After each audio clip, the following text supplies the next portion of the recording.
A ishte proces të ripërtëritja, u ndryshuan figurat tjetra politike që vetëm përfitojnë në kurisë të Partisë Demokratike? Në fakt, unë desha ta anashkaloj këtë ripërtëritje, sepse më ngjan ajo rilindje e Edi Ramës 2013 dhe ja ku jemi tashti, domethënë.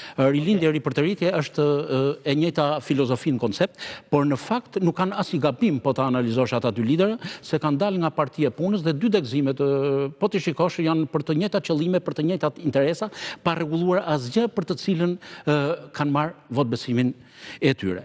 Dhe po ta shikosh me vëmendje lista e zgjedhur që u shpall dje, janë 35 veta fëmijët e ishave. E ish presidentit, e ish zëvendës kryeministrit, e ish ministrave, apo me radhë disa drejtorëve. Janë dhe 35 veta të tjerë të kthyer nga ish drejtora.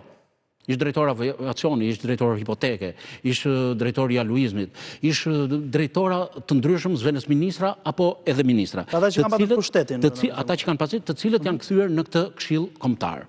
Dhe çfarë i themi popullit ne? Na zhbët në 2013 me 1 milion vota kundër dhe ne po rikthojmë këta. Kjo është ripërtëritja?